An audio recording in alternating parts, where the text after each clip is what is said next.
Sa video na to, ililista natin ang 9 second-hand pickup trucks na mura mo nang mabibili ngayon. Ang mga pickup vehicles na ito ay pwede mo din gamitin sa negosyo. Number 9. Suzuki Multicab 2010. Ang Suzuki Multicab 2010 ay may manual na transmission at rear-wheel drive type. Ito ay walang air conditioning system at di hamak na maliit din pero sapat na kung pang negosyo mo ito gagamitin. Isa rin ito sa mga pinaka-fuel efficient na multicab na pwede mong ikonsidera at isama sa iyong listahan. Available ito sa iba't ibang kulay tulad ng red, blue at yellow. Ang Suzuki Multicab 2010 ay nagkakahalaga ngayon ng mahigit kumulang 98,000 pesos sa Philippine market. Number 8. Mazda B2200. Ang Mazda B2200 ay isang 2-door pickup truck na may 12 different trim options. Ang model na ito ay may available engine na 2.2 liters, 85 horsepower, 118 pound-feet na torque. Ang iba ring models nito ay may available na 4-speed automatic transmission at 5-speed manual overdrive transmission. Ang front brake nito ay discs habang drum brakes naman sa rear.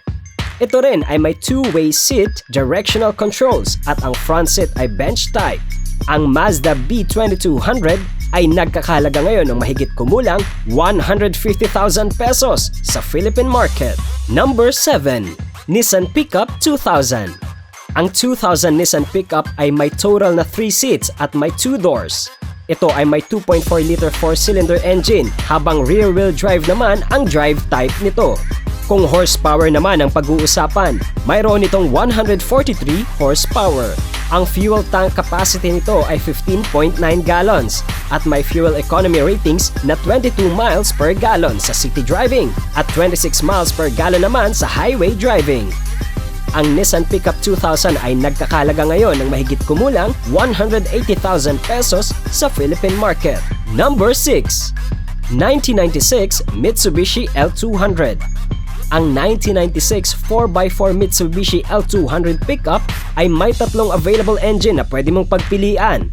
Ito ay ang 2.0 liters 16 valve, 2.4 liter 16 valve, at 3.0 liter V6 engines. Ang fuel system nito ay multi-point injection at may recorded torque na 165 newtons. Kung gearbox naman ang tatanungin mo, ito ay available sa 5-speed manual at rear-wheel drive type ito. Hindi rin mawawala ang ventilated discs nito sa front brake at drums sa rear brakes. Ang 1996 Mitsubishi L200 ay nagkakahalaga ngayon ng mahigit kumulang 230,000 pesos sa Philippine market. Number 5. 1995 Isuzu TFR Fuego. Ang 1995 Isuzu TFR Fuego ay may dalawang in-offer na engines. Ang una ay ang 2,499cc engine at ang pangalawa ay ang 2,771cc engine. Ang 2,499cc engine ay may 78 horsepower at 170 newtons ng torque habang ang 2,771cc engine naman ay may 100 horsepower at 230 newtons torque. Pinagtuunan din ng Isuzu ang interior comfort at design ng model na ito dahil ang bawat control ay easy to reach para sa driver at ang bawat design na makikita mo sa loob ay may purpose. Ang 1995 Isuzu TFR Fuego ay nagkakahalaga ngayon ng mahigit kumulang 265,000 pesos sa Philippine market. Number 4. 1993 Ford Explorer. Ang 1993 Ford Explorer ay isang 4-wheel drive vehicle na may 4-liter V6 engine at may 160 horsepower. Ito ay may 4-speed automatic transmission at may mileage rating na 15 miles per gallon sa city driving at 20 miles per gallon sa highway. Maganda rin ang interior ng Explorer at kasya ang 4 na tao. May kanya-kanyang vacation gear at may manual glass sunroof din ito. Bilang isang socially acceptable car, hindi ka magsisisi dito. Ang 1993 Ford Explorer ay nagkakahalaga ngayon ng mahigit kumulang 118,000 pesos sa Philippine market. Number 3. 2001 Nissan ADMAX. Ang 2001 Nissan ADMAX ay isa sa mga rare na models na makikita mo ngayon. Mayroon itong automatic transmission at engine displacement na 1.5. Ang fuel type ng model na ito ay gasoline. Kung ito ay iyong hanap, siguraduhin na suriing mabuti sapagkat bihirang-bihira na lamang ang mga ganitong modelo ngayon. Ang 2001 Nissan ADMAX ay nagkakahalaga ngayon ng mahigit kumulang 120,000 pesos sa Philippine market. Number 2. 2021 Suzuki Big Eye. Ang 2021 Suzuki Big Eye ay isang 4x4 pickup na may manual transmission at panalong interior dahil sa matte dashboard, quality upholstery, at finished ceiling. Mayroon itong engine na F6A fuel injected.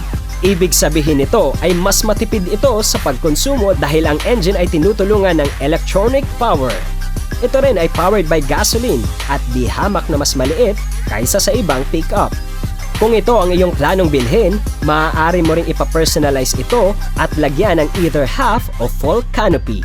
Ang 2021 Suzuki Big Eye ay nagkakahalaga ngayon ng mahigit kumulang 195,000 pesos sa Philippine market. Number 1. 2000 Ford Ranger. Ang 2000 Ford Ranger ay isang 2-door vehicle na 3-seater. Ito ay mayroong 145.0 HP, 3.0-liter V6 cylinder engine at may flex fuel capability. May record ito na 119 horsepower sa 3,000 RPM. Sa isang banda, rear-wheel drive type ito na may interior colors na medium prairie tan, graphite, Oxford white at light graphite. Ang fuel tank capacity ng Ranger ay umaabot ng 16.5 gallons at mayroong displacement na 22 miles per gallon sa city driving at 27 miles per gallon sa highway. Maganda rin ang exterior build ng model na ito kung kaya sulit ang pera mo dito. Ang Ford Ranger 2000 ay nagkakahalaga ngayon ng mahigit kumulang 275,000 pesos sa Philippine market. Ang mga murang sasakyan na ito ay pwede mong makita sa Facebook Marketplace ngayon at pwede mong bilhin ng second hand. Suriin lang mabuti ang unit dahil yung mga lumang models, malamang marami na ding issues. Meron ka pa bang pwede idagdag sa ating listahan? Comment mo yan below. I-comment mo na din sa comment section kung may mga content suggestions ka na gusto mong makita sa channel na ito.